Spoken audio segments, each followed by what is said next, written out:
अच्छे दिन, अच्छे व्यक्ति, अच्छी वस्तुएं, अच्छा जीवन हमारा सदा बना रहे, ये भावना सबकी होती है, लेकिन बना नहीं रहता, ये दुख सबको होता है। सब चाहते हैं कि मैं जो कुछ भी हमारे जीवन में अच्छा है वह सदा ही अच्छा बना रहे, लेकिन ये भावनाएं सफल क्यों नहीं हो पा रही? क्यों मन टूट जाता है? क्यों अच्छे रास्ते छोड़ देते हैं लोग? क्यों अच्छाइयों को ग्रहण नहीं कर पाते हैं? क्यों छूट जाता है मंदिर आना?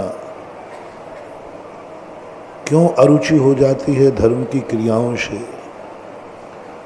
क्यों ऊब जाता है व्यक्ति माला फेरते फेरते?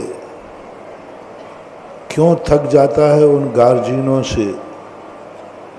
ये सारे ऐसे यक्ष प्रश्न हैं जिन प्रश्नों का हमें समाधान खोजना ही पड़ेगा। बुरे व्यक्तियों से कोई उबे या ना उबे, अच्छे से बहुत जल्दी उबता है। अपने बच्चों से कोई उबे या ना उबे, अपने माँ बाप से बहुत जल्दी उब जाता है। अपने परिवार से व्यक्ति बड़ी जल्दी उब जाता है।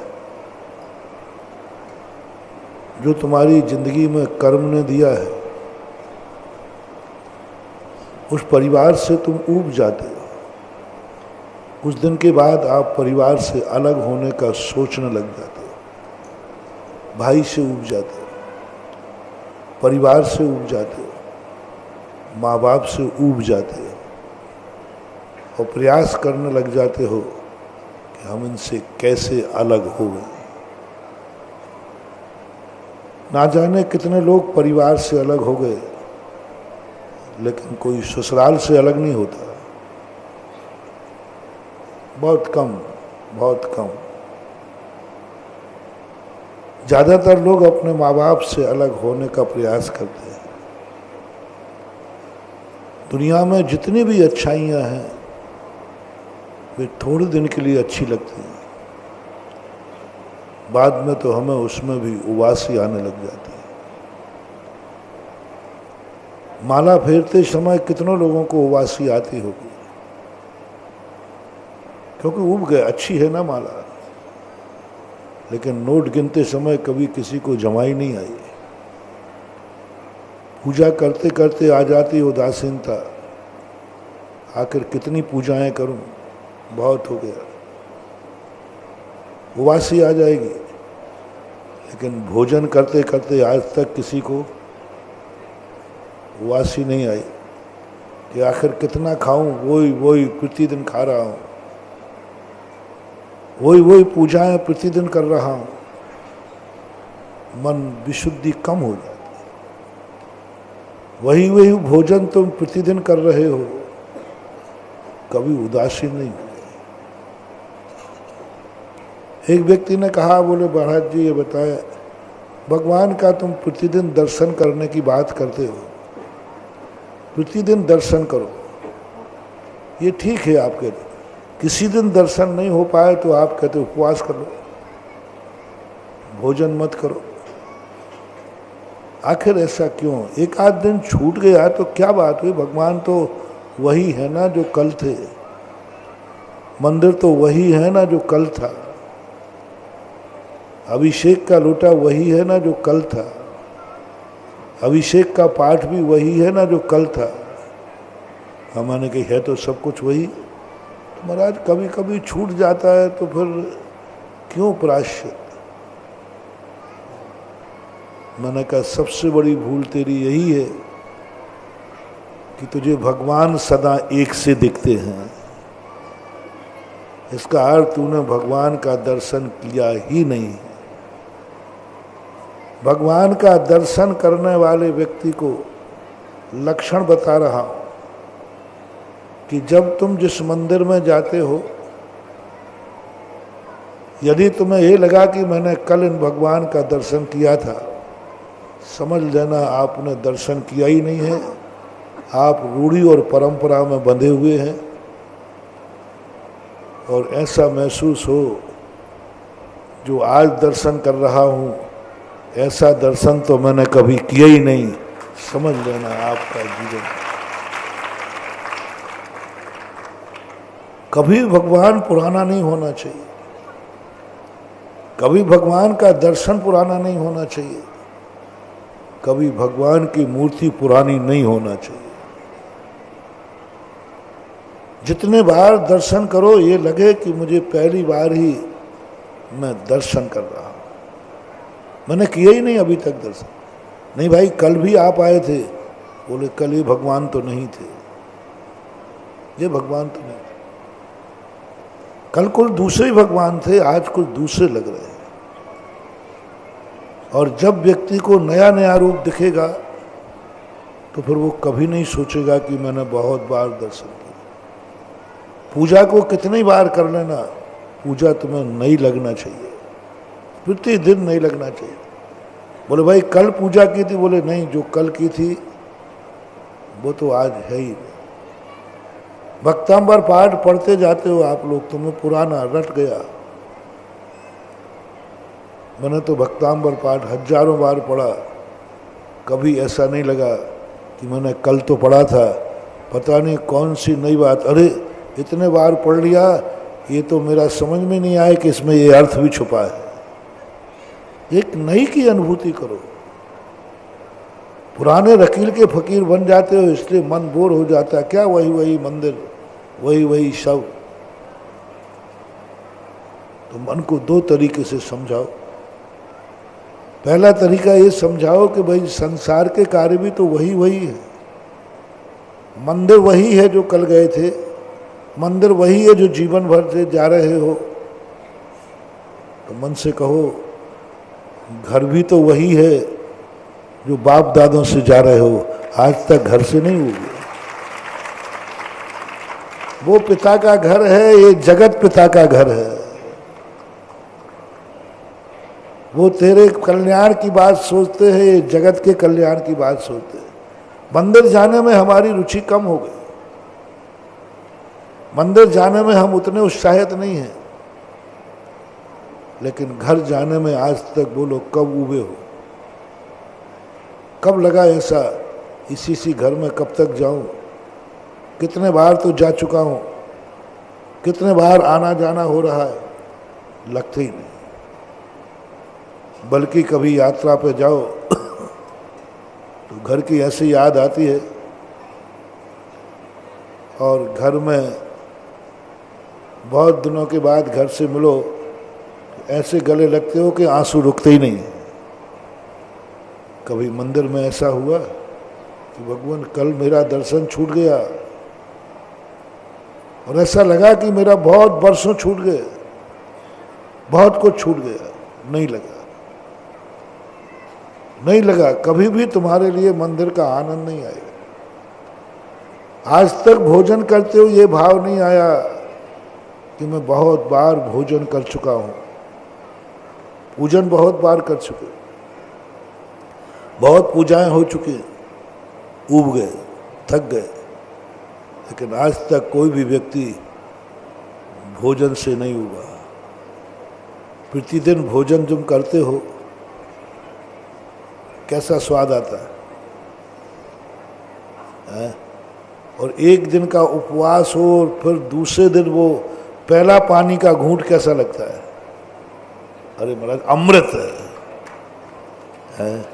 एक दिन पानी छूटा है, दूसरे दिन तड़प जाते हो।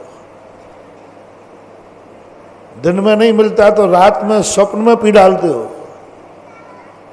अनंत चौदस के दिन रात में बहुत सारे लोग खाना खाते हैं, बहुत सारे लोग रात में पानी पीते हैं अनंत चौदस को, क्योंकि दिन का उपवास होता है ना। तो अब दिन में तो पिएंगे नहीं, उपवास है, रात में स्वप्न में पी डालते हैं बावड़ी का पता नहीं कहाँ। पूरी साल भर रात में नहीं पिया, लेकिन अनंत चौदस रात में पी जाते हैं स्वप्न में। कभी ऐसी तलब आई कि आज भगवान का दर्शन नहीं हो पाया, आज भगवान का अभिषेक नहीं कर पाया, तो स्वप्न में अभिषेक कर डाला। आज भगवान का दर्शन छूटा, एक दिन का भोजन पानी छूटा, तो आपने स्वप्न में भोजन पानी कर लिया। और एक दिन भगवान का अभिषेक पूजन छूटा, तो आपने स्वप्न में अभिषेक पूजन नहीं किया।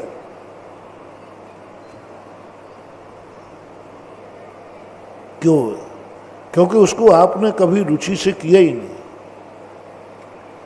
प्रतिदिन व्यक्ति भोजन करता है, लेकिन करते समय ऐसा भाव नहीं आता, यही भोजन तो बहुत बार कर चुका हूं, आखिर ये भोजन कब छूटेगा। और यही स्थितियां जब हमारे जिंदगी में बनती जाती हैं, हम अच्छे कार्यों से ऊबते जाते हैं। थोड़े दिन हमारी रुचि रहती है, थोड़े दिन हमारा मन का उत्साह रहेगा, बाद में रूटीन हो जाती है। सामायिक करने में शुरू में अच्छा लगेगा, बाद में रूटीन बन जाती है। माला फेरने में थोड़ी देर रुचि रहेगी, बाद में रूटीन बन जाती है। भक्तांबर पाठ शुरू में जब याद करोगे बड़ी रुचि होगी, बाद में तो फिर पाठ होता रहता है। क्यों हो रहा है ऐसा? और सबसे गजब की बात तो ये है, जो 2 दिन से 3 दिन से अपन समझ रहे हैं, कि अच्छी चीज़ों के पाने के बाद हम क्यों खो देते हैं। अच्छे कार्य करने के बाद हमारा मन क्यों बिगड़ जाता है। अच्छे आदमी बनने के बाद आश्चर्य यह नहीं है कि एक बुरा आदमी अच्छा हो गया, आश्चर्य यह है कि अच्छा आदमी गंदा हो गया। ये कोई आश्चर्य नहीं कि कितना गंदा आदमी था, कितना बुरा था, देखो कितना अच्छा आदमी बन गया। ये कोई आश्चर्य नहीं है। आश्चर्य ये है कि कितना अच्छा आदमी था, आज बुरा हो गया। जिंदगी का सबसे बड़ा आश्चर्य। तुम्हारे कितना अच्छा तुम्हारा सोच था, उस समय सोचना है। कल मेरा बहुत बुरा विचार था, आज मेरे बहुत अच्छे विचार हैं। ये कोई अतिशय नहीं है, कोई बड़ी बात नहीं, ये तो होता आया, होना ही चाहिए। लेकिन आश्चर्य तो वो है कि कल मेरा जितना अच्छा विचार था, आज बुरा विचार कैसे आ गया। अच्छा ये नहीं है कि एक पापी पुण्य करने लगा, आश्चर्य ये है कि ये पुण्यात्मा पाप आत्मा बन गया। अच्छा व्यक्ति वह नहीं कि जो मंदिर आने लगा, अभी तक नहीं आता था। आश्चर्य वह है कि कई दिन तक मंदिर आने के बाद आज मंदिर छूट गया। पतन, ऊंचाई से नीचे की तरफ आना आश्चर्य है। अच्छे दिनों के बाद बुरे दिन आना, बुरे दिन के बाद अच्छे दिन आए, कोई बड़ी बात नहीं है। लेकिन बुरे दिन के बाद, अच्छे दिन के बाद बुरा दिन आना विचार नहीं है। एक गरीब अमीर बन गया, कोई बड़ी बात नहीं है, बनते आए, बनना चाहते हैं। लेकिन खेद की बात है कि एक अमीर आदमी गरीब बन गया। एक अमीर आदमी गरीब बन गया। एक पागल आदमी अच्छा हो गया, कोई बड़ी बात नहीं है। लेकिन आश्चर्य कि अच्छा आदमी एक पागल हो गया। एक फेल होने वाला विद्यार्थी पास हो गया, कोई आश्चर्य नहीं है। लेकिन अच्छे नंबर लाने वाला फेल हो। ये जिंदगी में जो घटित हो रहा है, चिंता का विषय है। सबसे बड़ी चिंता का विषय है जिंदगी में कि हम अच्छे आदमी होकर के बुरे हो रहे।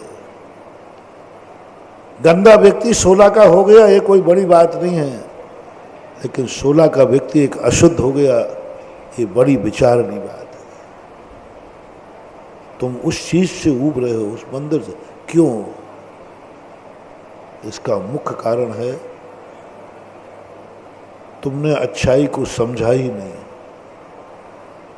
तुम अच्छे आदमी को समझा ही नहीं है, तुमने मंदिर को समझा ही नहीं है, तुमने माला को समझा ही नहीं है, तुमने गुरु महाराज को समझा ही नहीं है, तुमने जिनवाणी को समझा ही नहीं है, तुमने पूजा को समझा ही नहीं है, तुमने गुरु की संगति का फल क्या होता है समझा ही नहीं है, तुमने चतुर्मास का महत्व समझा ही नहीं है, तुमने नहीं समझा।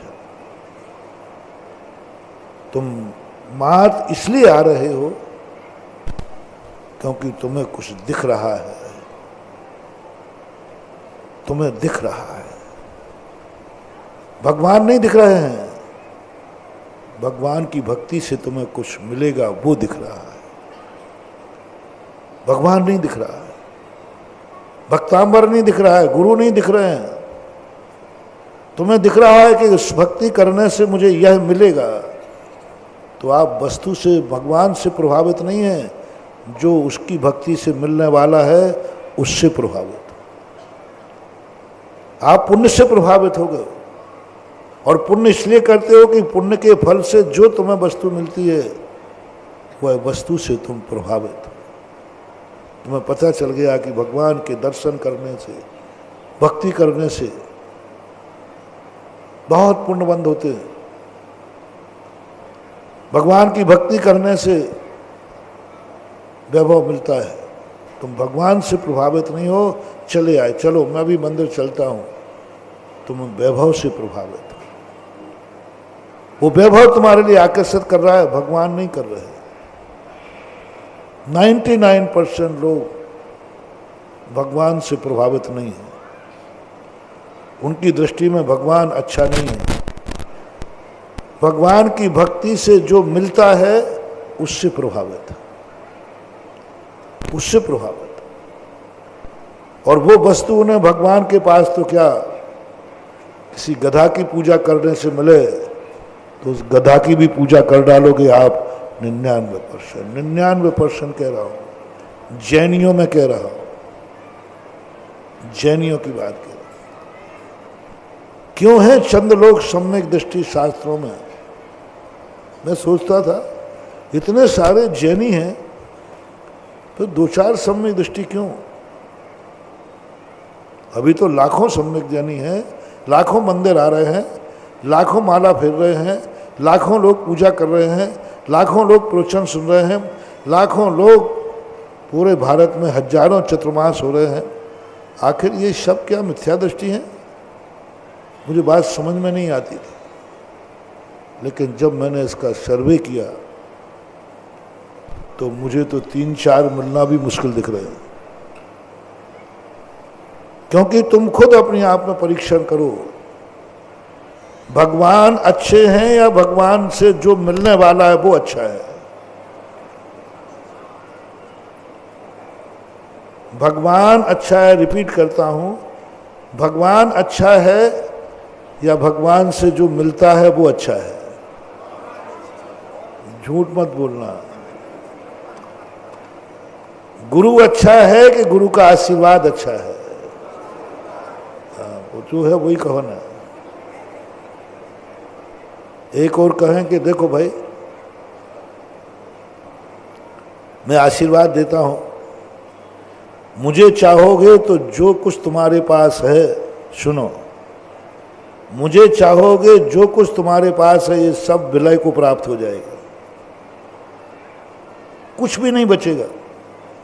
जो जो मुझे चाहेगा, कान खोल के सुनो, मैंने आचार्य जी को चाहा तो देख लो मेरी दशा क्या हुई।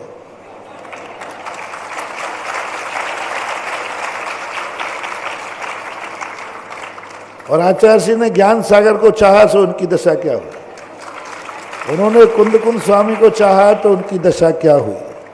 और कुंद स्वामी ने महावीर को चाहा तो उनकी दशा क्या हुई। जो कुछ है सब खत्म हो जाएगा, एक धागा भी नहीं, कुछ भी नहीं बचेगा, कुछ भी नहीं, सब खत्म हो जाएगा। और यदि आशीर्वाद चाहोगे तो ध्यान रखना, माटी भी सोना हो जाएगी, महल सोने का हो जाएगा। आशीर्वाद यदि चाहोगे तो सारे दुख दूर हो जाएंगे, और मुझे चाहोगे तो दुख का पहाड़ टूटेगा। बहुत दुख होना न पड़े, बहुत दुख, बहुत दुख। मैं उसकी कल्पना ही नहीं कर रहा हूं। मुझे चाहा तो मच्छर खाएंगे, और ज्यादा हुआ तो शेर भी खा जाएगा। इतने कष्ट उठाना। मुझे चाहा, महाराज को यदि चाहा तो इतने कष्ट आएंगे महानुभाव, दर दर में तुम्हारे लिए बहुत कष्ट आएंगे, बहुत कष्ट आएंगे। मैंने कल परसों बताया था कितने कष्ट। महावीर स्वामी का सबसे बड़ा गुण कहो आपकी दृष्टि दुर्गुण को, जिसने जिसने महावीर स्वामी को चाहा उसकी क्या दुर्दशा की है, क्या दुर्दशा की है। और कुछ भी बचने का उपाय नहीं। 22 परिचय रख दिए। बचने का उपाय बोले कोई उपाय नहीं। 22 परिचय रखे, और 22 परिचय को आप पढ़ लो तो रोंगटे खड़े हो जाएंगे। अनिवार्य कर दी ये 22 परिचय। मुझे चाहोगे तो ये परिचय होंगे। मच्छर काटेंगे, शेर काटेंगे, और बचने का कोई उपाय नहीं। रो सकोगे नहीं, चिल्ला सकोगे नहीं, भगा सकोगे नहीं, मुस्कुरा के दिखाओ उसमें भी। हाँ, मुस्कुराना है, ही करके नहीं, अंदर से। कोई गालियां देगा, कोई पत्थर मारेगा, तुम उसको रोकोगे नहीं। कल कहा था, कीलित करोगे नहीं, बचने का उपाय सोचोगे नहीं, और गाली सुनकर तुम्हारे चेहरे पर मुस्कान आना चाहिए, ऐसे जैसे कोई प्रशंसा कर रहा हो। संसार के जितने कष्ट हैं उपसर कर दिया, उपसर को दे दिया। 4 कल बताए थे मैंने, चारों उपसर्ग आ रहे हैं। कोई बचने का उपाय नहीं, क्योंकि मेरी गलती इतनी सी थी कि मैंने महावीर को चाहा, बस। और कोई गलती नहीं भैया, इतनी सी गलती कर बैठा मैं कि मैंने महावीर का आशीर्वाद नहीं चाहा, मैंने महावीर को चाहा। उसका परिणाम ये निकला कि बेटा अब आजा लाइन पे, तो मुझे चाह रहा है। इतने कष्ट, जितनी असाता उदय में आती है सब। कल आहार की बात कही थी ना, 32 संतरा है, 46 दोष टालो, मुंह का ग्रास भी बाहर निकालना पड़ता है, क्योंकि मैं महावीर को चाहता। और महावीर को चाहने वाला जिंदगी में कभी साता का उदय नहीं आएगा उसको। संसार में सबसे ज्यादा असाता कर्म का उदय साधु का होता है। असाता कर्म का 24 घंटे कहीं ना कहीं से असाता बनी रहती है। असाता जैसे ही कम पड़ जाएगी, साधु तुरंत बढ़िया चल रहा था, आहार बढ़िया ठीक चल रहा था, बड़े साता में चल रहा था, लो सा उपवास कर लेगा। उपवास करना क्या है? साता को बुलाना नहीं, भोजन नहीं लेना। साता आएगी कि असाता आएगी? आपको साता आएगी तो आज भोजनालय बंद करके बताओ। और सब शाम को पूछे क्यों भाई कैसा रहा? अरे महाराज बहु भाग पुण्य का उदय, बड़े पुण्य का उदय आया कि रविवारी सभा में मैं आगरा गया और पीने को पानी की बूंद भी नहीं मिली। आनंद आ गया। आनंद मान सकोगे? नहीं मान सकोगे। क्या करोगे? अरे भैया कौन का मुंह देख के गए थे सुबह सुबह, क्या हो गया? पानी भी। और साधु स्वयं कहता है कि मैं असाता का उदय आ रहा है, मुझे असाता चाहिए। केशवंश क्या है? असाता को बुलाना है। 1.5 घंटे 2 घंटे जो असाता उदय में आती है। और यदि विश्वास नहीं हो तो तुम अपने 2 बाल उखाड़ के देख लो, साता की असाता। तुम नहीं उखाड़ पाया तो आजू बाजू से कह दो। कितने जोर का बाजू को झापड़ लगाओगे? अरे भाई साता का उदय, असाता का। जितनी चुटकियां खींचता है साधु, उतने असाता की उदीर्णा होती है। असाता, महावीर को दया नहीं आती, मुस्कुराते, हाँ बेटा आप सही है। यानी साधु जितने कष्टों में रहे, महावीर उतना सुखी होते। और आप लोगों की पसंद भी मैंने कल बताई थी। आप लोग भी अच्छे साधु नहीं चाहते जाते, आप वो साधु चाहते हो जो ज्यादा कष्टों में हो। अच्छे साधु तुम्हें पसंद ही नहीं। जिन साधु की जिंदगी में, मान लीजिए मैं पूछता हूं आपसे, एक महाराज प्रतिदिन आहार करते हैं और एक महाराज 10 दिन से आहार नहीं किया, झूठ मत बोलना, तुम दोनों में से ज्यादा किस महाराज को चाहोगे? जल्दी बोल लो, जो है सो है, महावीर कीजिए। दोनों में से एक को पड़गाने का पड़गा सकते हो, तुम किसको पड़गाओगे? किसकी पीछे भक्ति करोगे? यानी तुम्हें वही साधु चाहिए जो बेचारा भूखा मरे। नहीं खाता पीता महाराज तो तुम्हें चाहिए ही नहीं। अरे कहेगा ठीक है महाराज, खाता पीता नहीं चाहिए। कोई महाराज गर्मी में एसी में बैठे हैं और कोई महाराज बिना एसी के पसीना पसीना हो रहे हैं, और बड़े महाराज हैं तो गर्मी में पहाड़ के ऊपर बैठे हैं। इन दोनों में से तुम्हें कौन से महाराज अच्छे लगेंगे? हैं? इसका अर्थ है कि तुम हमें सुखी तो देख ही नहीं सकते, है ना। सुखी तो तुम्हारे लिए बिल्कुल ऐसा करोगे, देखोगे ही नहीं, क्योंकि थोड़ा हमने एसी का सुख उठा लिया ना, तुम कहोगे ना महाराज तो वो है महाराज।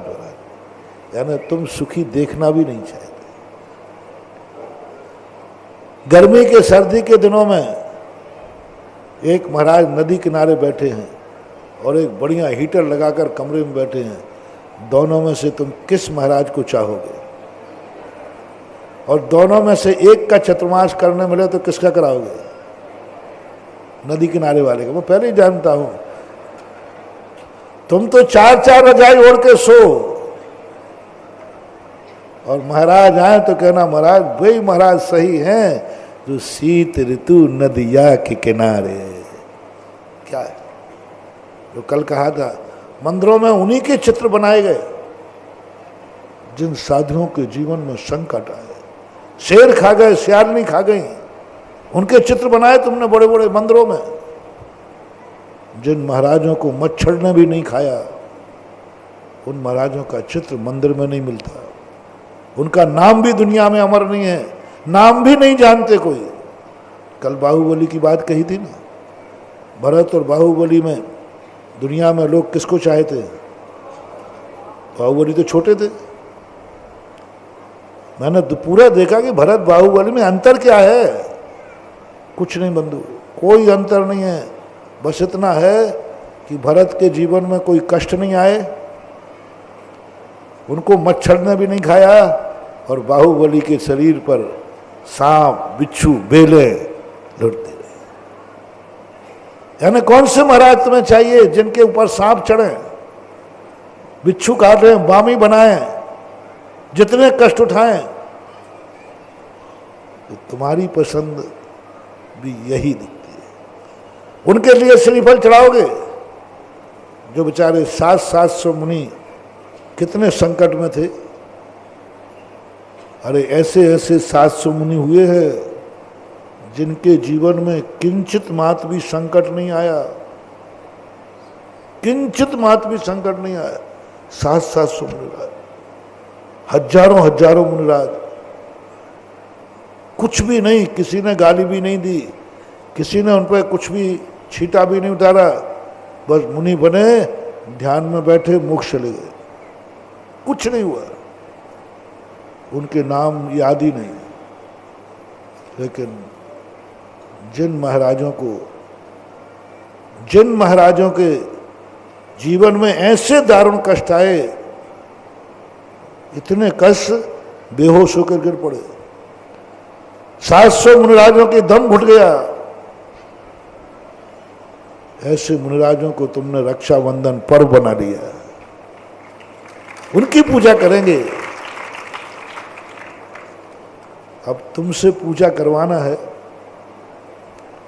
तो पहले तो हमें कामा बेहोश होना पड़ेगा, पहले तो दम घुटे, बेहोश हो, संकट आवे, उसके बाद फिर कहेंगे हाँ अब महाराज आप ठीक हो, अब आगरा में चतुर्मास करिए, अब करिए, आप आइए परगान के लिए, देखो क्या करो। इस पे कभी तुमने सोचा कि आखिर ये है क्या सही में तुम मेरे दुश्मन हो कि तुम मुझे सुखी नहीं देखना चाहते? जल्दी बोल दो ना कि तुम साधु को सुखी देखना ही नहीं चाहते, और महावीर स्वामी भी नहीं देखना चाहते, और जिनमानी मैया का तो हाल ही इतना है, इतनी निर्दयी है, इतनी निर्दयी है। हम लोग करें क्या? ना भक्त लोग सुखी देखना चाहते हैं, ना भगवान सुखी देखना चाहते हैं, और ना जिनवानी सुखी देखना चाहते हैं। हमें कोई सुखी देखना ही नहीं चाहता। और तुम्हारे देखो क्या ठाठ है, तुम्हारी माँ तुम्हें सुखी देखना चाहती है। ठंड पड़ेगी, तुमने कहा माँ इस बार बहुत ठंड पड़ना है, बोले चिंता मत कर, मैंने स्वेटर बुन के रख ली है, मैंने 5 किलो की रजाई बना के रख ली है। कितनी बड़ी दया। गर्मी पड़ेगी बहुत, बोले चिंता मत कर, बोले एसी ठीक करा लिए। यानी तुम्हें असाता कर्म का उदय, तुम्हारी माँ तुम्हें देखना पसंद नहीं करती, जैसे बने तैसे तुम्हें साता में देखना पसंद करती है। तुम्हारी माँ सुखी देखना पसंद करती है, तुम्हारी माँ जैसे बने तैसे। शांति धारा भी तुम्हें सुखी करने के लिए करेगी। मेरे बेटे का अशुभ कर्म का उदय है, शुभ का आ जाए। और मेरी माँ देखो कैसी है। शायद इससे यदि मैं कह दूँ कि माँ इस बार बहुत बहुत ठंड पड़ना है, तो अच्छा बेटा ठंड पड़ना है तो ठीक है, मैं देखता हूँ इस साल विशेष रूप से रजाई का इंतजाम किए देता हूँ। इस साल ऐसा करना, अच्छी बंद गुफा में बैठना। क्या कहेगी? ज़्यादा ठंड पड़ना? हाँ बहुत ठंड पड़ना है, तो ठीक है, आगरा से 3-4 किलोमीटर पर जमुना का किनारा है, वहाँ तुझे शीतकाल बैठना है। क्या क्या आफत और कर ली कि थोड़े थोड़े बढ़िया से हरि पर्वत में कमरे में बैठे थे, और ये कह दिया कि शीत ज़्यादा पड़ेगी तो यहाँ से उठाकर नदिया के उस पार एक नेमिनाथ उद्यान है ना, नाम अंतर हो सकता है, नेमिनाथ। वहाँ मुझे इसलिए पता है कि वो नेमिनाथ उद्यान को, आगरा को नहीं भूलूंगा, क्योंकि वहाँ मुझे कुत्ते ने काटा था। नदी के उस पार ही है शायद।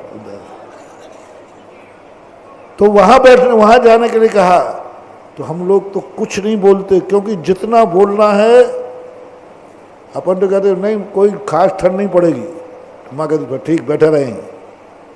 गर्मी बहुत पड़ना है तो वो बता दे कि पहाड़ के ऊपर जाके बैठ गया। सब उल्टा, सब उल्टा, कोई भी दया नाम की चीज नहीं। जिनवानी कहती है तेरा जितना अशाता कर्म का उदय रहेगा उतना ही मैं खुश हूं। और ग्रस्त को देख लीजिए, सब दया ही दया करते। भगवान भी दया ही करते हैं। दुखों को दूर करने के लिए, दुखों के आपके दूर करने के लिए इतने स्त्रोत भगवान ने रच डाले। भक्तांबर स्त्रोत, पारसनाथ स्त्रोत, शांति धारा, अभिषेक, आपको असहता को टालने के लिए। मैंने उपासका ध्यान श्रावकों के पढ़े, प्रथमान योग पढ़ा। पूरे प्रथमान योग में तुम्हारे लिए वो VIP व्यवस्था है, कहीं से भी श्रावक के असहता कर्म का उदय ना आ जाए तो उसके टालने के उपाय बताए। ये कर लेना, तुमने कहा मेरे असहता कर्म का बहुत उदय कर रहा है, सब बताए। ये कर लेना, फलाना व्रत कर लेना, नमोकार मंत्र की माला फेर लेना, शांति धारा कर लेना, सब उपाय। यानी भगवान भी तुम्हें सुखी देखना चाहता है, भगवान भी सुखी देखना चाहता है, और हम लोग भी तुम्हें सुखी देखना चाहते हैं। जब भी आप रोते रोते आते हो, आशीर्वाद है, खुश है ना। तुम्हें तुम्हारी माँ सुखी देखना चाहती है, भगवान सुखी देखना चाहता है, धर्म सुखी देखना चाहता है, और हम लोगों के लिए कोई भी सुखी नहीं देखना, पसंद ही नहीं है तुम्हें। अरे कोई पसंद करे नहीं करे, भक्त तो कम से कम पसंद करे, लेकिन भक्त कहता है नहीं महाराज, हमें तो वही महाराज चाहिए जिनके जीवन में कहीं से साता नहीं दिखती हो। मैंने इस पर विचार किया, मैंने कि भगवान, अब हम साधुओं के आप भगवान हैं, दुश्मन नहीं। दया नाम की चीज ही नहीं। सैकड़ों किलोमीटर चल रहा हूं, आखिर पैर हैं, कहां झांसी और कहां आगरा। अरे थोड़ी तो दया करो, बीच में कोई एक आध गाड़ी का इंतजाम थोड़ा बहुत तो आपातकाल के लिए तो कर दो कम से कम। ऐसी थोड़ी है आपातकाल के लिए, नहीं कोई व्यवस्था नहीं, कोई व्यवस्था नहीं। पैर छिले तो छिल जाए, खून आवे तो आ जाए, कुछ नहीं, कोई दया नहीं।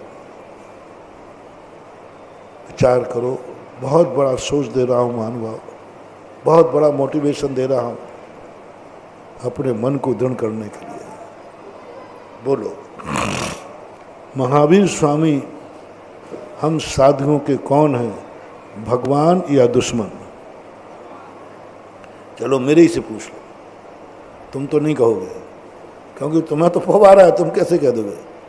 तुम तो कहोगे भगवान बहुत अच्छा है, मेरी माँ मुझे बहुत चाहती है, देखो पहले ही से स्वेटर बुन के रख ली। तुम्हारी नहीं, मेरे से पूछो। और कहीं से भी, और भगवान का नेचर मुझे पता चल गया कि जितना जितना मैं भगवान को चाहूँगा उतना उतना मुझे कष्ट उठाना ही पड़ेगा। जितनी जितनी इनकी मानसा, यदि मैं ये कर लूँ, भगवान मेरी जिंदगी आपके हवाले, आपकी जो इच्छा हो वही मैं करूँगा, यदि इतना समर्पण दिखा दिया ना, तो महावीर स्वामी हमारा कचुबर निकाल देंगे। और मैं कह दूं कि भगवान महावीर स्वामी आपकी इच्छा क्या है, मैं कैसे चर्या करूं,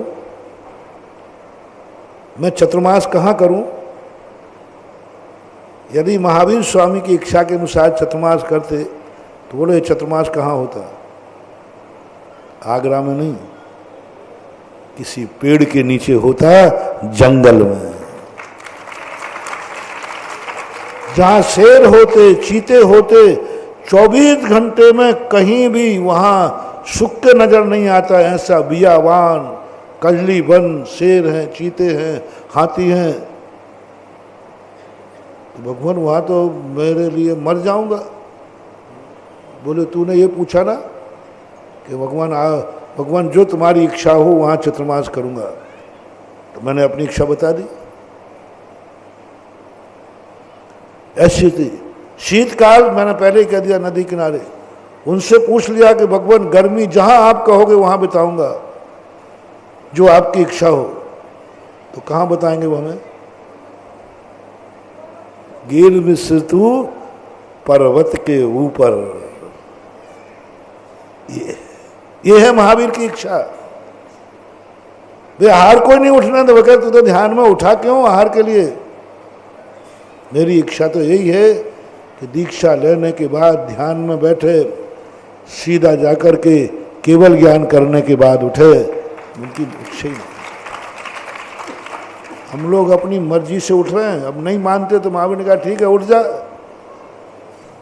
महावीर स्वामी का मन नहीं है, मन नहीं है कि तुम आहार को उठो। जिनवाणी का मन नहीं है आहार को उठो। और तुम्हारी मम्मी बुलाई खिलाती, बेटा खा ले, तुम नहीं खाते हो तो। और हमारी मम्मी क्या कहती है? मेरी इच्छा तो यही है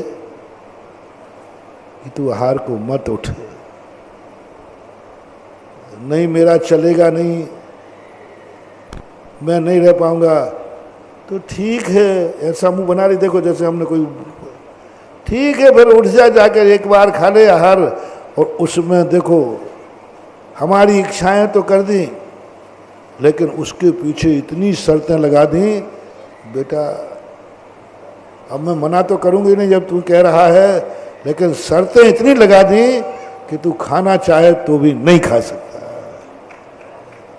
यानी जिनवाणी की मनसा तो यही है कि खाना पीना भी इसका बंद हो जाए, तब खुश हो गए। पूरा शास्त्र मैंने पढ़ लिए। जिनवाणी माँ अपने बेटे को, क्योंकि हमने जिनवाणी को चाहा है। यदि मैं जिनवाणी से चाहता, जैसे आप लोग, आपने भगवान को नहीं चाहा है, भगवान से चाहा है।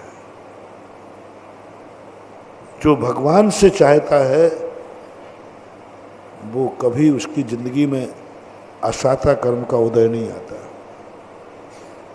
भगवान से जो चाहता है उसे सोने का लंका मिलती है। रावण ने भगवान को नहीं चाहा, भगवान से चाहा। और भगवान से जितना तुम चाहोगे तुम्हें संसार की हर वस्तु मिलेगी, हर वस्तु मिलेगी। चक्रवर्ती होगे, तुम्हारे जिंदगी में कभी असाता कर्म का उदय नहीं आएगा, भगवान से चाहो। अब मैं तुमसे पूछता हूं, मैंने पूरे 2 सैंपल रख दिए। एक भगवान से चाहोगे तो क्या होगा, और भगवान से चाहोगे तो क्या मिलेगा। अब इन दोनों में से एक को चाहना है।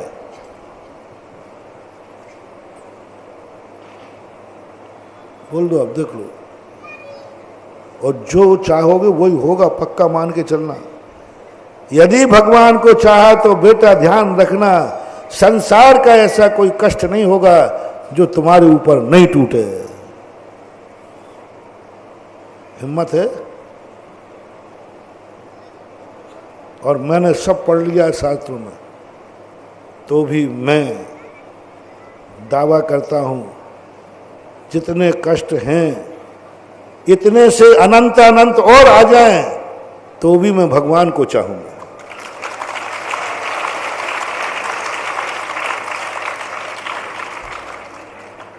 मुझे भगवान से कुछ चाहिए ही नहीं। भगवान कभी मुझे देते भी हैं तो मैं लेता ही नहीं।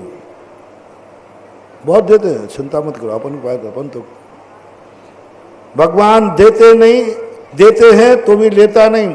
और मैं भगवान से कभी कुछ मांगता नहीं, और भगवान से हमें कुछ चाहिए नहीं, मुझे तो भगवान चाहिए है। और शर्त है, जो भगवान को चाहेगा उसे कष्ट मिलेगा, निश्चित है। इसलिए मैं आपको मोटिवेट कर रहा हूं कि आप लोग जो धर्म से भगवान से चाहते हो, इसलिए एक दिन जिस दिन भगवान से नहीं मिलेगा उसी दिन तुम भगवान को छोड़ दोगे। क्यों छूट रहा है भगवान? क्यों भगवान के प्रति तुम्हारी श्रद्धाओं में कमी आ जाती है। क्यों धर्म करते? क्योंकि तुम भगवान से चाहते हो। जिस दिन नहीं मिलेगा उसी दिन आपकी रुचि भगवान से, मंदिर से, पूजा से खत्म हो जाती। आप फिर नीचे गिर जाओगे। बहुत अच्छे आदमी थे, बिना मंदिर का नहीं खाते थे, अब मंदिर ही नहीं जाते हो। अच्छे आदमी से गंदे आदमी बन गए। एक ही कारण था कि आपने चाहा से। गुरु से चाहोगे तुम ऊब जाओगे, ऊब जाओगे। गुरु को चाहोगे तो पता नहीं कितने कष्ट उठाना पड़ेंगे।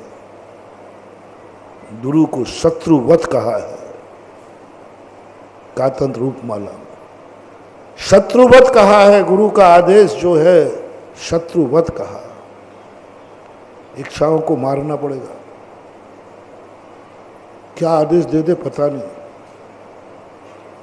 गुरु को चाहोगे तो बहुत कष्ट उठाना पड़ेंगे, और गुरु से चाहोगे तो शायद इतने कष्ट ना उठाना पड़े। मेरा तो एक ही सिद्धांत है, मुझे गुरु से कुछ नहीं चाहिए, मुझे गुरु चाहिए। कुछ नहीं चाहिए से तो मैंने हटा ही दिया कि हमें गुरु से कुछ चाहिए ही नहीं, मुझे मात्र गुरु चाहिए। करके देखना महात्मा। कभी किसी गुरु के पास नमोस्तु करना, मुझे कुछ नहीं चाहिए, मुझे तो बस गुरु चाहिए, मुझे कुछ आशीर्वाद भी नहीं चाहिए। ओहो क्या बात है मानवा, मुझे गुरु से आशीर्वाद भी नहीं चाहिए, मुझे तो सदा नमोस्तु करने मिलता रहे, यही मेरे भाग्य है।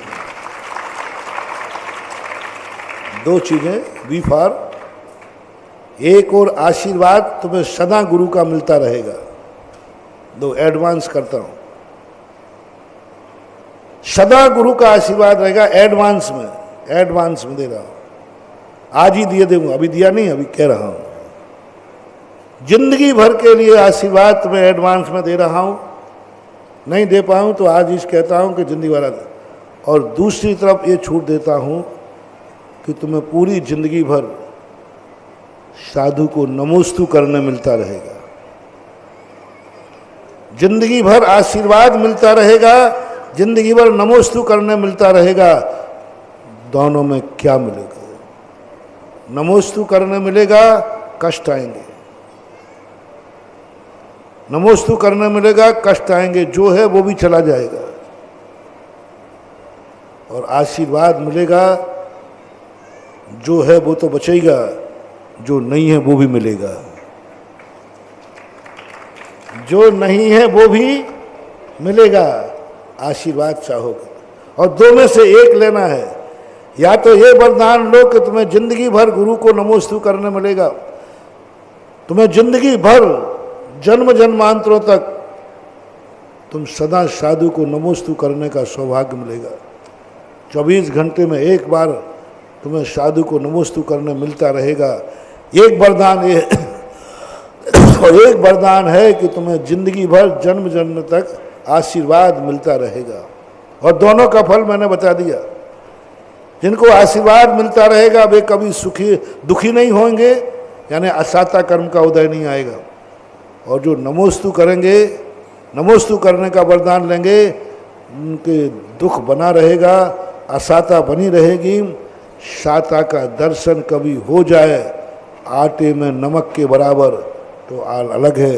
अब बोलो दोनों में से कौन सा वरदान? अंदर की बोलो, देखो झूठ बोले कौआ काटे। परीक्षा है। यही तो मैंने 3 दिन से विषय छेड़ रहा हूं। क्या है अपन लोग, क्या समझ रखा है धर्म को? बड़े धर्मात्मा की घोषणा करते हैं, बड़े भगवान भक्तों की घोषणा करते हैं, बड़े मुनि भक्ति की घोषणा करते हैं, बड़े नमोकार मंत्र की श्रद्धा करते हैं। अरे हम भक्तांबर को चाहते, क्या खाक चाहते हो? भक्तांबर नहीं चाह रहे हो, भक्तांबर से चाह रहे हो। दुर्योधन का यही तो रूप था, यही तो। दुर्योधन ने किसी को नहीं चाहा, गुरु को नहीं चाहा, बोलो गुरु से चाहा। गुरु मेरे तरफ से युद्ध लड़ो, मुझे जिताओ। गुरु मरे तो मर जाए, बड़े 100 बार मरो। दुर्योधन कहता है, गुरु ने कहा दुर्योधन मैं अब बूढ़ा हो गया हूं। जिस दिन वो युद्ध हार के आते थे ना, दुर्योधन कहा क्यों बुड्ढे, तुम्हें इसलिए सेनापति बनाया था कि तुम ऐसा करना। वो कहते दुर्योधन बूढ़ा हो गया हूं। अरे मर क्यों नहीं गया, ये शब्द बोले दुर्योधन ने। मैं तुझे नहीं पाल रहा हूं, तेरे पास जो कला है, शक्ति है, उसको पाल रहा। ताश्री को भी यही, कर्ण को उसने मित्र नहीं बनाया था। कर्ण को जानता था कि कर्ण एक वो शक्ति है जो युद्ध में काम आएगी। देख लेना, पूरे जितने बड़े बड़े लोग थे, महान गार्जियन थे, सब दुर्योधन ने अपने पक्ष में किए थे। किस लिए? क्या वो ताश्री को चाहता था? क्या वो धृतराज को चाहता था? नहीं, किसी को नहीं चाहता। वो कहता से किससे क्या मिलेगा, उसको चाहता। आप लोगों की अंतर्गिरेबान झांको, दुर्योधन बन करके गुरु की सेवा कर रहे हो, दुर्योधन बन करके ताश्री को अपने राज्य में शरण दिए हो, दुर्योधन बन करके भगवान का मंदिर बना रहे हो, दुर्योधन बनकर भगवान का अभिषेक कर रहे हो, दुर्योधन बनकर भगवान की पूजा कर रहे हो, दुर्योधन बनकर भक्तांबर पढ़ रहे हो, दुक्तांबर दुर्योधन बनकर के मालाएं फेर रहे हो। जब जब माता पिता भी क्यों ना हो, जब जब तुम्हारी जिंदगी में मोटिवेशन किसी भी वस्तु से लग जाए, मैं इसको इसलिए चाहता हूं क्योंकि इससे मुझे मोटिवेशन लो। वो पेड़ भी क्यों ना हो, पेड़ को तुमने किस लिए लगाया है, बोलो, इससे मुझे छाया मिलेगी, इससे मुझे पत्ते मिलेंगे, इससे मुझे फल मिलेगा, इससे मुझे फूल मिलेगा। ये मेरे गार्डन की से लगा लिया, खत्म, खत्म है। अब कोई तुम्हारे लिए दुआ देने वाला नहीं है। अब तुम्हारी जिंदगी का सबसे अशुभ दिन आने वाला है। एक पेड़ को तुम इसलिए लगा रहे, क्या कभी एक पेड़ लगाया, मुझे इससे कुछ नहीं चाहिए, मात मैं इस पेड़ को हरा भरा देखना चाहता हूं, मुझे कुछ नहीं चाहिए, मात एक पेड़ से एनर्जी। मैंने एक बार ललितपुर में प्रवचन दिया था, एक पेड़ से एनर्जी, एक गमले में एक पौधा इतनी एनर्जी देगा महानुभाव। आप जंगल में भटक रहे होंगे और वो पेड़ तुम्हारे लिए दुआ कर रहा होगा,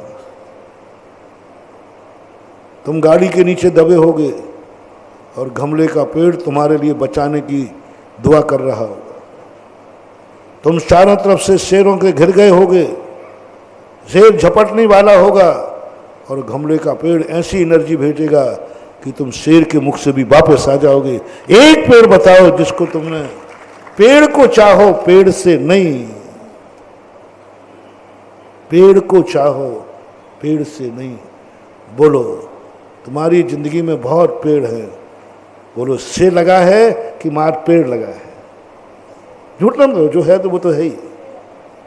जो पेड़ से तुम्हें कुछ भी नहीं मिले, तुरंत क्या करते हो फिर, बोलो ना।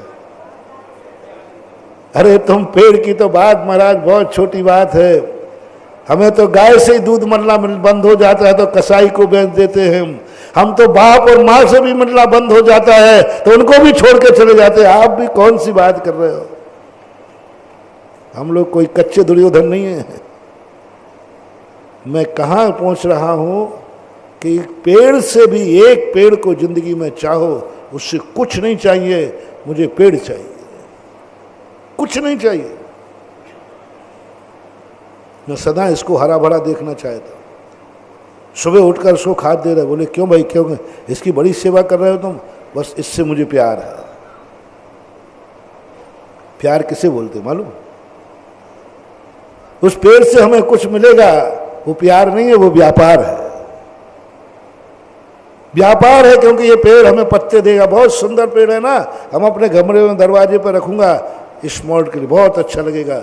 ये सब स्वार्थ है, स्वार्थ, ये व्यापार है। इस पेड़ की आप सेवा क्यों कर रहे हो? इतना खाद देते हो, सुबह उठ करके सबसे पहले गमला देखते हो, रात में नुकसान तो नहीं हो गया? कोई डाली टूट जाए तो ऐसे लगे जैसे फ्रैक्चर हो गया हो। क्यों भाई, क्या बात है, आज मन नहीं लग रहा है? बोले क्यों? आज रात में किसी ने पेड़ की डाली टूट गई। तो तुम तो ऐसे कर रहे हो जैसे तुम्हारे हाथ टूट गया हो, जैसे तुम्हारे हाथ में फ्रैक्चर हो गया हो, हाथ में फ्रैक्चर हो गया हो। आत्मी था, महानुभाव, बहुत सशक्त मोटिवेशन, एनर्जी लेने वाला चाहिए। एक एक वस्तु से एनर्जी है, इस घड़ी से भी एनर्जी है, ये डिब्बी से भी, जिससे चाहो एनर्जी। बस तुम बता दो तुम्हारी चाहत क्या है। पेड़ को चाह रहे हो, एक डाली टूट गई, अनुभूति बताओ, तुम्हारा या तुम्हारे बेटे का हाथ टूट गया,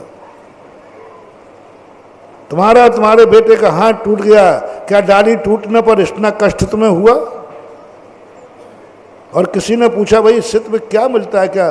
बोले मुझे कुछ नहीं चाहिए, बस मैं इस पेड़ की जिंदगी को सदा हरा भरा देखना चाहता हूं, ये नहीं सूखना चाहिए। एक पौधा, दुनिया में ज्यादा तो नहीं कहूंगा, तुम मानोगे भी नहीं, बस एक पौधा, एक पेड़ के लिए सुख, सबके लिए ऐसे एक वस्तु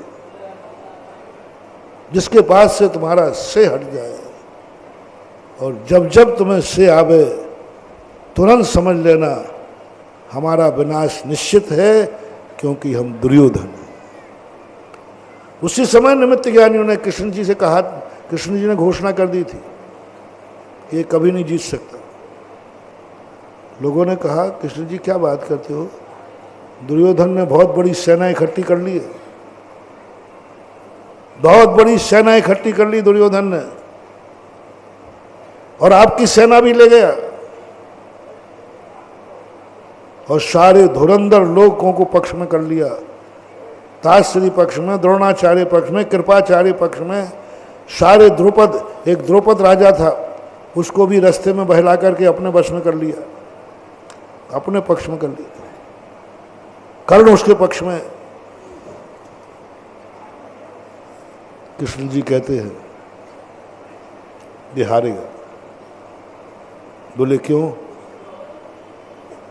ये हारेगा क्योंकि इसने किसी को अपने बस में नहीं किया है, किसी को नहीं चाह रहा है, ये उनसे चाह रहा है, उनसे चाह रहा है, इससे हमें ये मिल जाए, इससे हमें मिल जाए, ये मरेगा, विनाश होगा।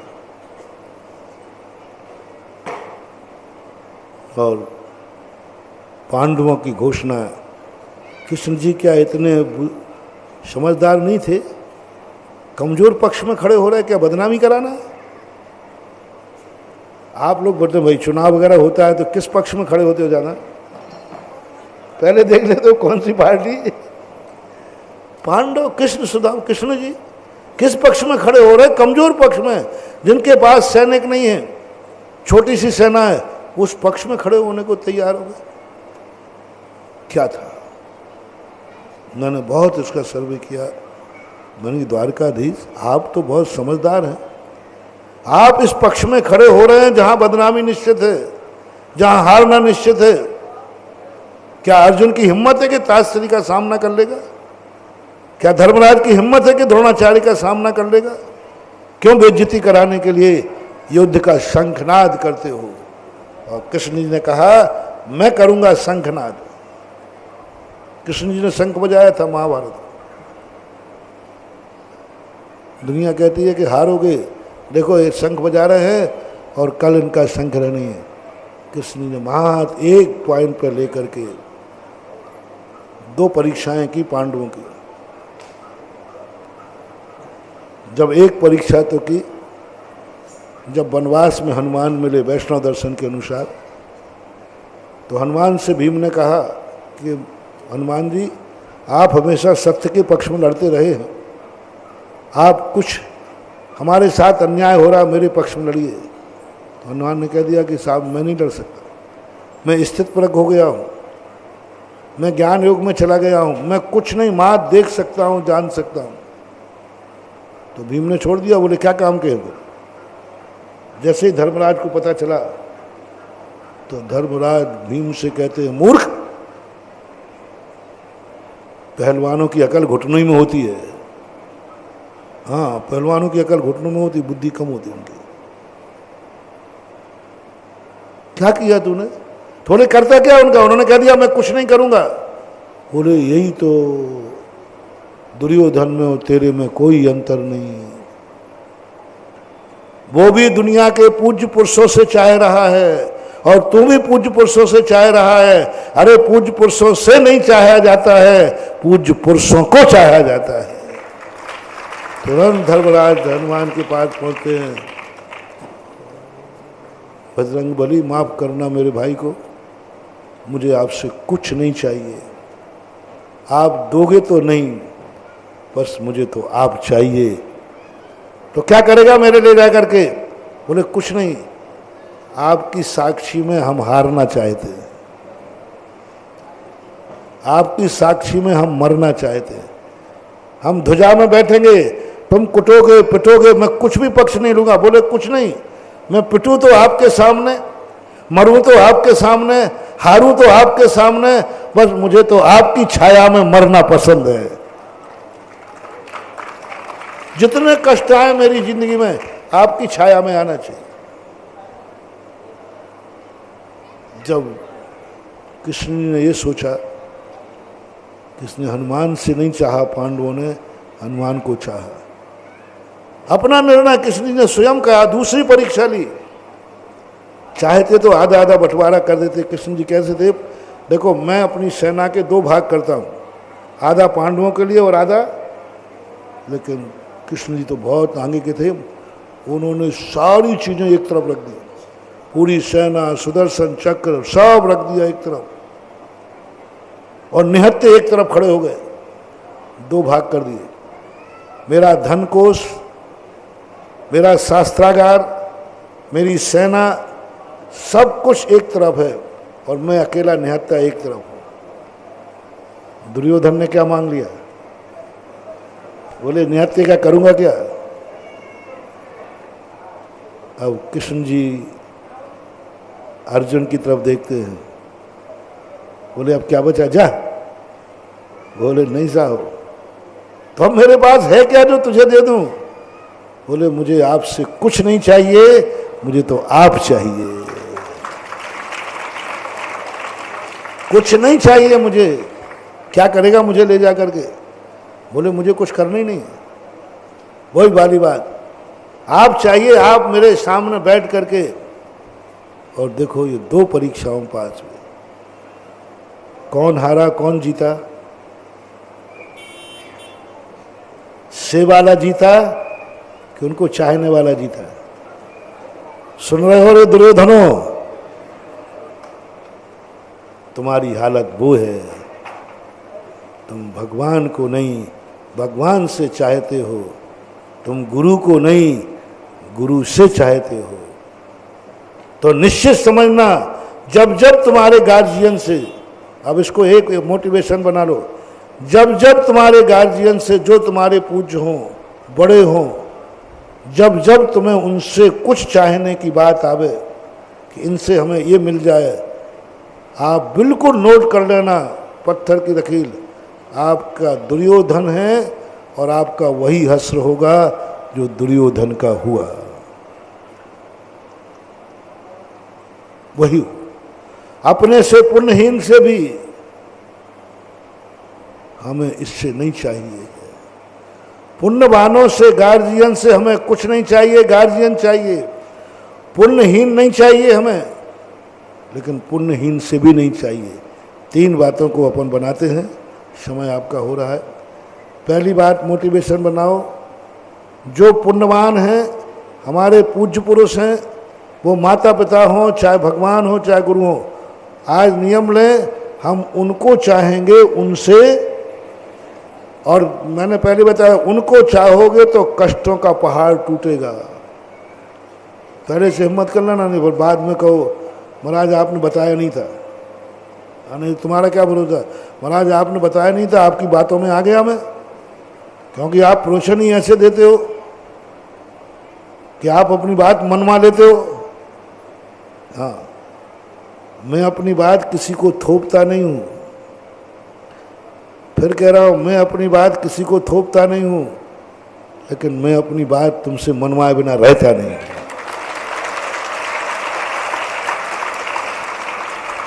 थोपूंगा हूँ नहीं, गला दबाऊंगा नहीं, जबरदस्ती करूंगा नहीं। इस ढंग से प्रस्तुत करूंगा कि तुम्हें हाँ कहना ही। बोलो, भगवान चाहिए, भगवान से चाहिए। कहलवा दिया ना। फिर कल कहोगे महाराज आपने बातों में ले लिया, पहले सोच लो, भगवान चाहोगे कष्टों का पहाड़ टूटेगा। जो सुख हैं ये भी खत्म हो जाएंगे, क्योंकि तुमने भगवान को चाहा। गुरु का आशीर्वाद चाहोगे, माला माल रहोगे। और गुरु का नमोस्तु का वरदान चाहोगे, 2 में से एक चाहिए। सदा तुम्हें गुरु का आशीर्वाद मिलता रहे कि सदा तुम्हें गुरु को नमोस्तु करने मिलता रहे। नमोस्तु करने मिलता रहे, दुख का पहाड़ टूटेगा। करो बेटा, और करो नमोस्तु, और करो। दुखी दुख आएगा, आशीर्वाद ले ले रे, सुखी सुख रहेगा। मैं तो ये कहूँगा, संसार के सारे दुख आवे तो आ जाएं, मुझे आशीर्वाद चाहिए ही नहीं है, मुझे तो नमोस्तु करने मिलता रहेगा। जितने दुख आना है आने दो, संसार के सारे दुख आ जाएं, बस इतनी सी छूट मिल जाए कि मैं नमोस्तु कर सकूं। आशीर्वाद नहीं चाहिए, आशीर्वाद का मुझे दरकार भी नहीं, जरूरत भी नहीं। नमोस्तु, मुझे कुछ नहीं चाहिए भगवान, मुझे मात्र आपका दर्शन चाहिए। तेरा दर्शन होता रहे, मुझे कुछ नहीं चाहिए। कुछ नहीं चाहिए, तेरा दर्शन होता रहे, इसलिए देव दर्शन कहा। बहुत बड़ी कठिन परीक्षा है। संसार में मैंने हर व्यक्ति संप्रदाय देखे। आपका समय हो रहा है क्योंकि बच्चों का भी कार्यक्रम है। ये आहार जी के अपन अभी प्रसंग चलेगा, अभी मैं इतने जल्दी। हाँ बेटा, तुम्हारे लिए सारे सुख नहीं छीने को आगरा के।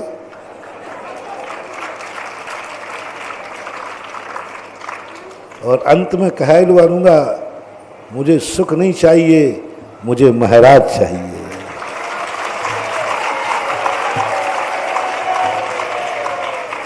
करना पड़ेगा। जब तक ये धारणा नहीं आएगी, हम सम्यक दृष्टि नहीं हो पाएंगे महानुभाव। हमें वो शाश्वत अविनाशी धर्म नहीं मिल पाएगा जो एक बार पाने के बाद कभी जिंदगी में नहीं छूटे। एक बार अच्छे बनने के बाद हम कभी गंदे नहीं हो। एक बार ऊंचाई पर पहुंचने के बाद हमें कभी नीचे नहीं आए।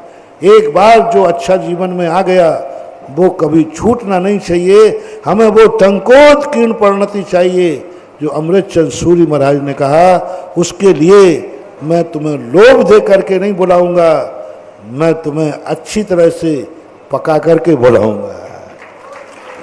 लोभ देकर बुलाऊंगा, तुम टूट जाओगे। कोई भरोसा नहीं कब तुम मुझे छोड़ दो, कब तुम माला छोड़ दो, कब तुम क्या कर लो। इसलिए समय आपका हो गया। ये हार के बच्चे हैं। देखो आज इस युग में भी लोग कहते बच्चे सुधरते नहीं हैं। आज भारत में कुछ संस्थाएं, अभी खनिया दाना के बच्चे आए थे, ये आहार जी के हैं, उसी क्वालिटी के हैं। और ये भी बच्चे धर्म के संस्कारों के साथ तीर्थ क्षेत्र पर रह कर के अपना धर्म भी पढ़ते हैं, अपनी लौकिक पढ़ाई भी करते हैं। कुछ ऐसे कर्तव्य दिखा रहे हैं कि आज वह प्राचीन गुरुकुल परंपरा कहलाती है कि पहले लोग धर्म और गुरुओं की छाया में रहकर पढ़ाई करते थे और शुद्ध जीवन जीते थे। आज भी लोग भगवानों की छाया में गुरुओं के आशीर्वाद से भी अपना जीवन कर रहे हैं। मेरा आशीर्वाद है, बच्चे को बताओ। बोले परम पूज्य मुनि श्री सुधा सागर जी महाराज की। बैठे रहिएगा, अभी पूज्य गुरुदेव की सभा चल रही है, कोई भी उठने का प्रयास ना कीजिएगा। और साथियों, जिससे चाहना है उसकी तरफ मत जाना, जिसको चाह रहे हो उसकी तरफ जाना। पूज्य गुरुदेव की अगर बात को प्रारंभ से सुनने का प्रयास करें तो आधे के तो पसीने सरक गए थे कि आज कहां फंस गए, लेकिन जब बात को धीरे धीरे समझ आना प्रारंभ हुआ तो बात कितनी सही है। आज जिससे चाहना है उसको हर कोई पूछ रहा है, माता पिता से चाहना है तो उनकी पूजा हो रही है, लेकिन जिस दिन उनसे चाहना समाप्त हो गई, पूज्य श्री ने बताया ना, वृद्धा आश्रम में भेजने के लिए तैयार हैं। गाय जब तक दूध दे रही है तब तक वो अच्छी है, लेकिन जिस दिन दूध देना बंद कर दिया, कसाई को भेजने को तैयार है। इसीलिए साथियों, इस गहन चिंतन को हम समझते हैं और सामने हमारे यहाँ पर प्रस्तुति है श्री शांतिनाथ दिगंबर जैन संस्कृत विद्यालय, जो आरोन जिला टीकमगढ़ से हमारे मध्य, आहार जी जिला टीकमगढ़ से हमारे मध्य यहाँ पर आए हैं। पहले तो जरा जोरदार तालियों के साथ स्वागत कीजिएगा। ये 90 वर्ष प्राचीन संस्था, जिसको गणेश प्रसाद जी वर्णी जी के आशीर्वाद से स्थापित किया गया था, और सन 2011 से पूज्य गुरुदेव का सानिध्य मिलता है। हर वर्ष ये बच्चे यहाँ वर्षा योग में और जहाँ भी पूज्य गुरुदेव होते हैं वहाँ पर पहुँचते हैं। आज भी आपके सामने कुछ कर्तव्य दिखाने आए हैं। स्वागत है इन संस्कृत विद्यालय के छात्रों का। प्रारंभ करें।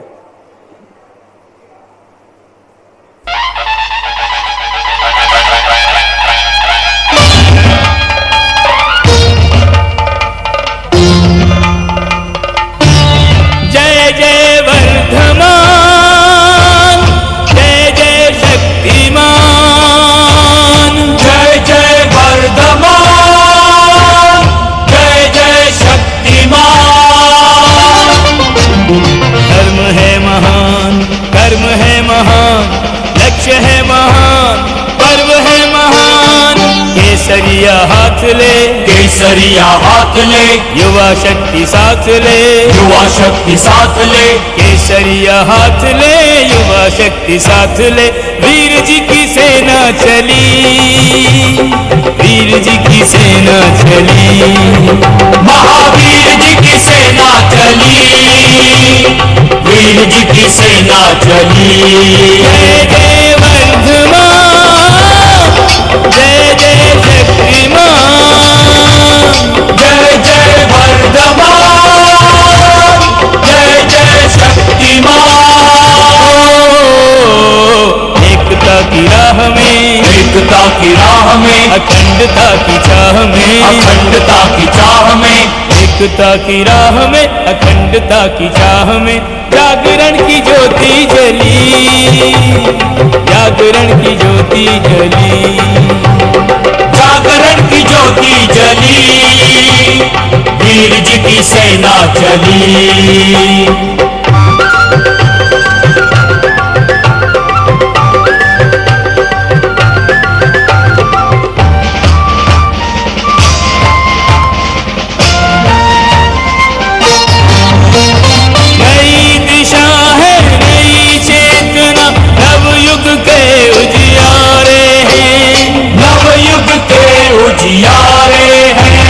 जैनम जयतु शासनम के सबके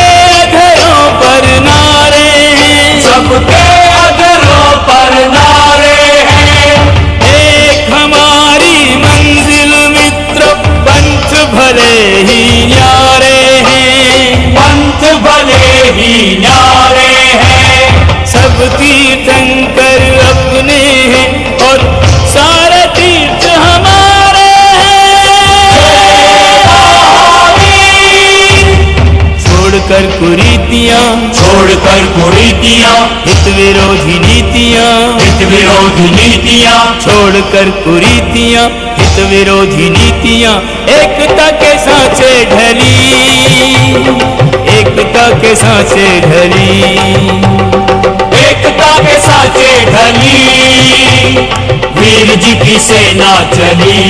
जय जय वर्धमान, जय जय शक्तिमान, जय जय वर्धमान, जय जय शक्तिमान।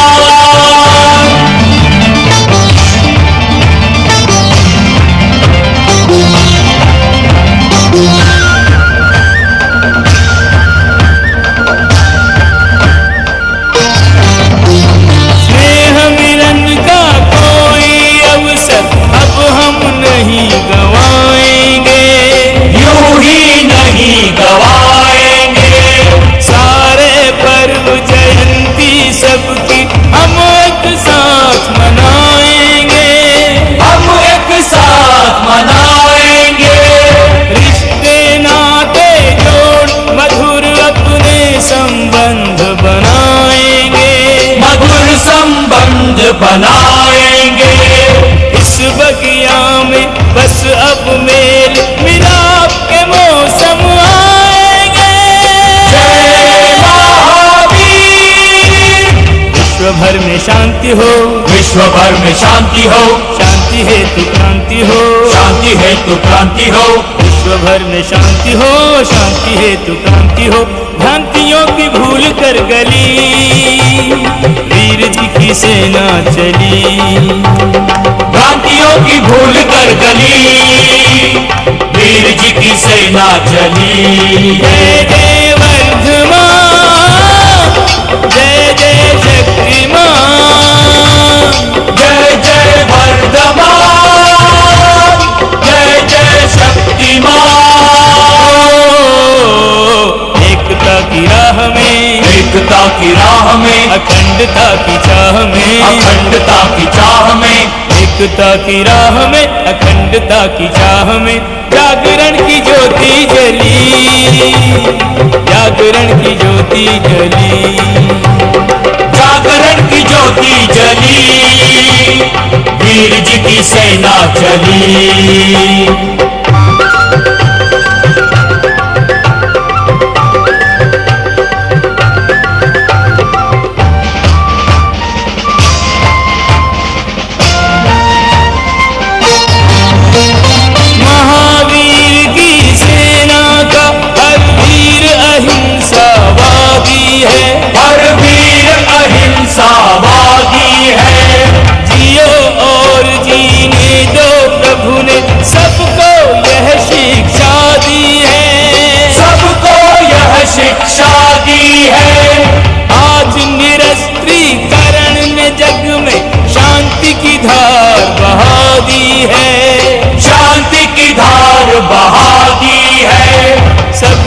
सुख दुख एक सुखों पर सबका हक बुनियादी है। जय महावीर। अस्त्र शस्त्र के बिना, अस्त्र शस्त्र के बिना विश्व को झुका दिया, विश्व को झुका दिया, अस्त्र शस्त्र के बिना विश्व को झुका दिया। महावीर है महाबली, महावीर है महाबली, महावीर है महाबली, वीर जी की सेना चली।